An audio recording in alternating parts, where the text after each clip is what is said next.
Hello and welcome, and today I figured we'll go for a change of pace. Let me lower the camera a little bit. Yes, this is my... It'll be torn down a little bit for like a recarpeting of the house layout. No scenery, nothing like that. And today, as part of the layout, we have a nice orange tub. What's in this magical tub of goodness? Well, we shall see. I'm also going to try to do some things as I go through things. So first up in our magical box, a little Plymouth switch engine. But why Plymouth? I get a little switch engine. I mean, I have an 080 way over there. Well, here's the thing about a Plymouth. It can fit in really tight corners. And having something that can fit in really tight spaces, especially when you're switching like 2 to 3 cars at a time, can be really good. You know, I mean, yeah, I have 080s and I have RSs and stuff like that. But the problem is they're all too big. They can't fit in the tight marshalling yards that some layouts are going to have. Like if you're at a harbor, a lot of those are going to be very tight sidings. Next up, we have a liquid air cryogenics tanker. Yeah, I know it's a little darker outside and the lighting isn't as good in here, but when I get it out of the box, we could see it at all of its glory as it's running around. But why did I pick up something like this? Well, some railways and some railroads actually do use cryogenic fluids to help transport things like fruit or meats. You know, stuff that needs to be kept relatively cold and you don't have a refrigerator car on hand, or your refrigerator cars are out for repairs. So something like that's good. And now we have another cryogenics tanker. This one, liveried white. Same principle as the last one. Plus, they give the railway a little more unique purpose. A lot of people will say, oh, but when you first design your railway, it should have purpose. A lot of times people don't have that purpose that they want. For me, purpose is all about what you do, but also what can you add to it to make your railway stand out. Next up on the block is this gondola with a pipe load, as you can tell. Now, gondolas are kind of the universal starter freight car, along with the boxcar, cattle car, flat car, tank car, and open hopper. And these things, I'm going to tell you right now, I love having gondolas. I mean, I have an entire scrap train off to my left-hand side, so adding one of those carrying steel pipes, or hell, I have some gondolas that carry containers, some that are used on track maintenance, you name it. I mean, why not? Now we move into the marshalling about, which is this New York Central cylindrical hopper. Now, a friend of mine actually gave me this, but covered hoppers, I'm on the fence about being kind of the ubiquitous, or the universal freight car. Yes, you can see covered hoppers everywhere. Yes, they're inescapable, but I really don't see them as a good starter car for some people. For some, I do. It depends on the situation, but if you're carrying grain, and like I mentioned with the stock cars, perfect car to go with them. And another reason why you might want a couple of the cylindrical ones is that, yeah, they're common around, the West Coast a little bit more than they are the East Coast, but still, they're there. Now we come to the coal cars. So I have two Canadian coal cars. I do actually have two Canadian diesels. And I will be soon getting two, maybe three Canadian steamers. Why not? And I have these two kind of leaser coal cars. But why coal cars? Well, coal cars are open hoppers. I really feel are the universal cars, along with the gondola, the tanker, the flatbed, the boxcar, the stock car. But coal cars are kind of important. Let's say a railway is running to a power station. You're going to want to supply them with, plenty of coal. Or you have a railway that relies heavily on coal for their steam locomotives. Perfect freight car. Also, there are some towns that still rely on using coal in coal furnaces in houses. You can say that. You could say that your railway supplies a coal merchant. Yes, coal merchants aren't that common today. I mean, there may be one or two still around, maybe, but you could say, hey, as part of my railroad or railway or whatever, whether it's US or UK or whatever, I serve a coal merchant. And you can say that with the confidence that nobody's going to give you a load and a half. Now, there are some drawbacks to that. But if I were to go into all the drawbacks, I'd be here till Christmas 2029. Let's move on to the next thing. It's a little bit of a dirty box, but yes. This is an ATSF 484. Now, 484s or Northerns are kind of the go-to freight engine for every model railroader I know. I mean, there's Consolidations, Mikados, Berkshires, 10-wheelers, you name it. You have all these classic engines, and yet everyone goes for the 484s. Like, oh my god, the 484, the 484, the 484. Oh, good God almighty, shut up. I like my 484s, but I'm not going to shaft, a good Connie or a good Mikado or a good Mogul, a good Prairie, a good 10-wheeler even, just because everybody has their lips surgically attached to the engine's brake pipes. But for me, good Northern, I'll admit having one or two Northerns is going to help with the freight traffic. I have two Mountains. Why not have two freight engines? Why not, two Northerns to kind of balance out the two Mountains? Now we move into these two mechanical reefers. Okay, but why the mechanical reefers? Well, if your railroad's going to be doing what I do and interchange with the main line, that's your interchange stock. And a lot of people are going to be like, oh, but you don't need to interchange with the main line. True, you don't.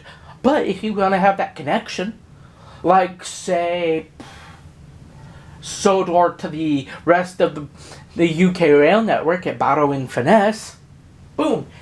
Perfect example of what I mean. You can interchange this any day of the week. So let's say you wait for a BNSF train to bring those in.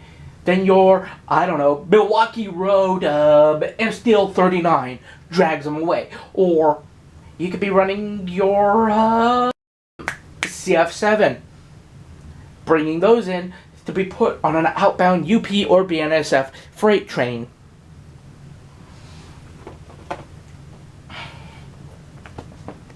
And now we come to this car. This is a stock car for Gotham Stock Express, which I actually have a Gotham Stock Express car somewhere on my shelf and in my boxes that are being currently fixed. But good railways oftentimes will have that one niche cargo, that one niche bit of freight.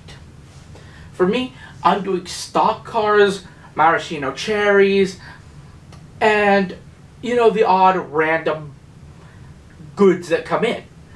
In addition to the steel, traditional general goods, oils, and fuels, and airplane parts, and whatever else that the harbor on my line serves. So here's the thing. Why not add a stock car? Because cattle does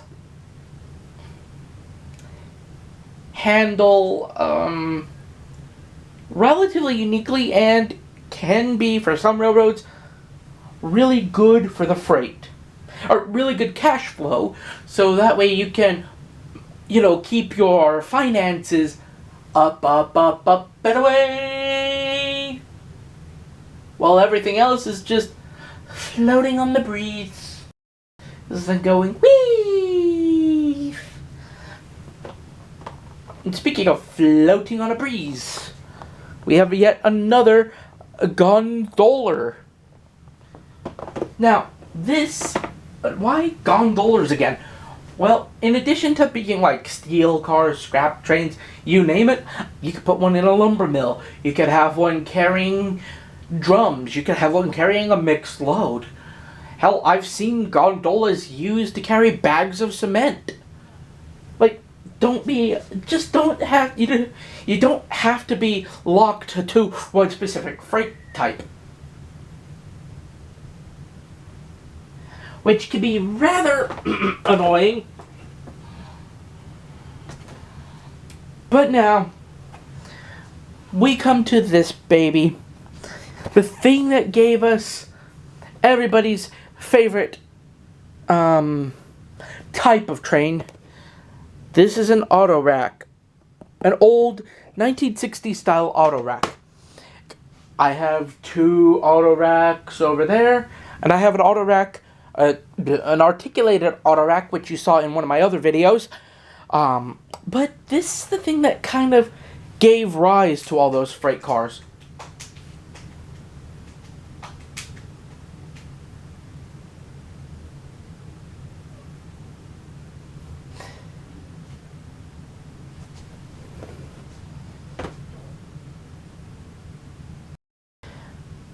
Okay, moving on to the next car. This is an auto rack. This is the thing that gave rise to the more common modern auto trains that we have today. These guys, I don't think, are around in active service. You can see them on branch lines or heritage railways, or hell, even in pictures. But compared to the,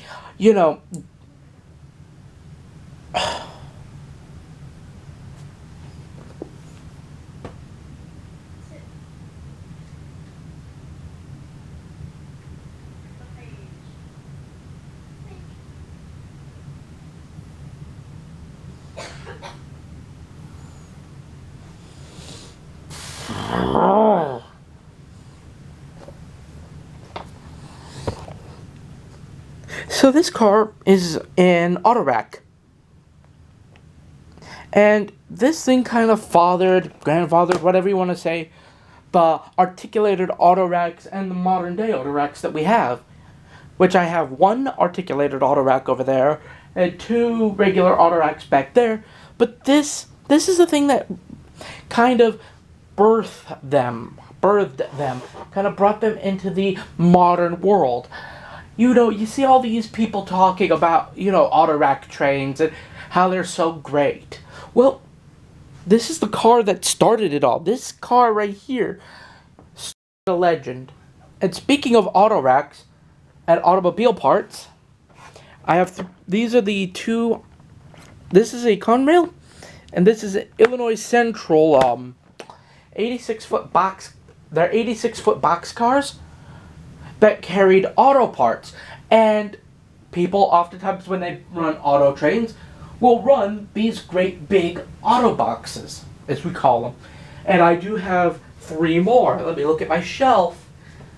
Or is it not on a shelf? Don't remember where they are right now, but I have three more. A B&O one.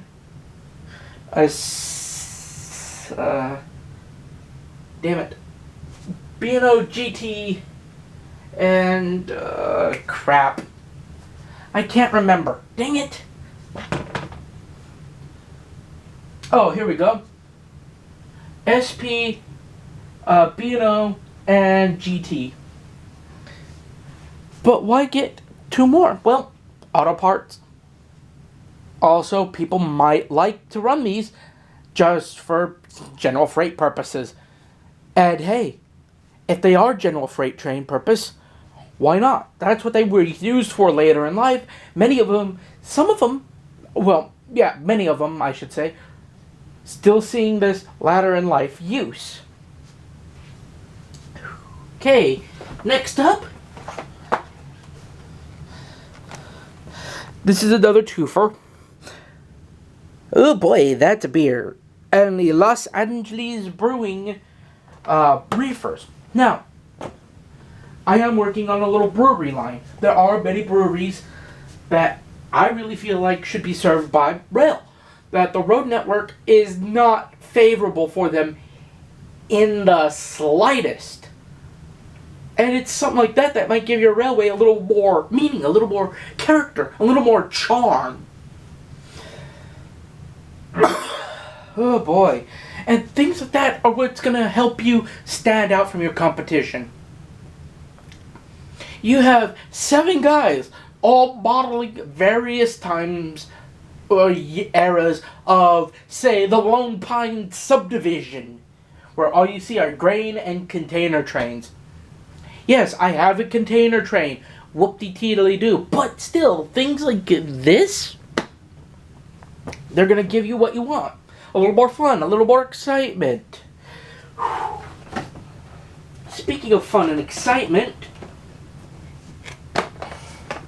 this is a maintenance away vehicle. It says Southern Pacific, as you can kind of see by the roundel where my thumb is, which is kind of glared out. But here, on the edge of the box, SP Maintenance of Way / Pacific Express boxcar. This thing is a maintenance of way car. Oftentimes they're used for, well, repairing trains. Well, they're actually used on maintenance of way trains where, like, you have to repair rail, lay out new ballast, whatever. Kill me. I don't want to talk about it.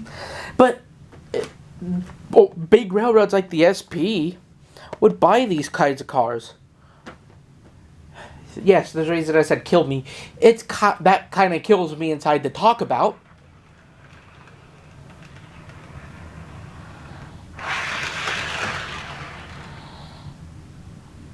Stay put.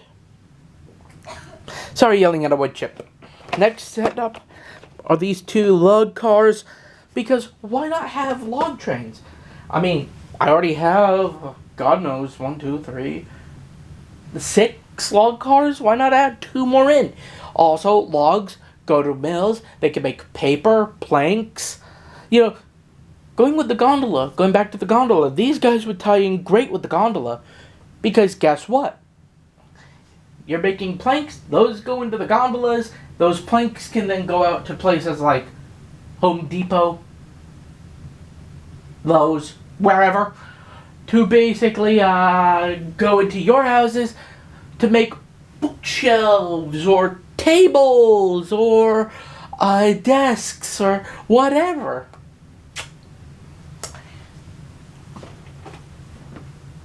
Once again, we have my favorite buddy boy, the stock car.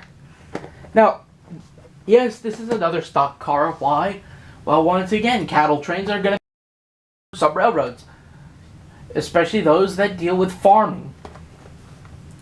Now, this is a very unique covered hopper.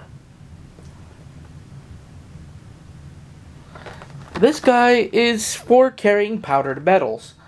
Now, you may be going, wait, why would a railway carry powdered metals? You have a steel mill, right? Yes. Well, think about this. What do those mills produce? What kind of metals are we looking at? Well, you're looking at probably enhanced metals, enhanced irons or titaniums or steels. But most commonly, These guys carry the powdered metal, powdered iron, powdered titanium that you're going to see in the modern penny. The modern nickel, quarter, dime, half dollar, Sacagawea dollar, you name it. Modern coins will have this. Sometimes modern washers or nuts or bolts will also have these sort of powdered metals. So a car like this, going to your foundries, perfect. You can't go wrong with it. You really can't.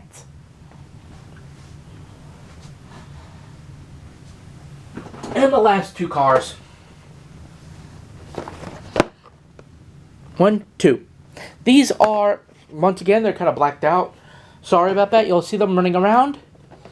But these guys are asphalt tankers. You know, the tarmac, the stuff that people need to repair their roads with. And things like that are going to help your railroad. Because if you're a reliable way of getting asphalt or tarmac, or tar to them even, you're going to have, a much better working relationship. And yes, I did say asphalt, tar, replacing the roads. Railways are no good. Yes, thank you, George. I swear. But something like this will add just that little bit more to your railroad. Stuff like this big pile that you see right here before you, may not be the most impressive pile. You may have seen better, more impressive piles of locomotives and rolling stock. But you want to know something? Y'all really want to know something, kid? Yes, I will call you kid. Because that's what you are to me. I'm not here to impress you. I'm not here to bend to your will. I'm here to make my railroad the way I want it.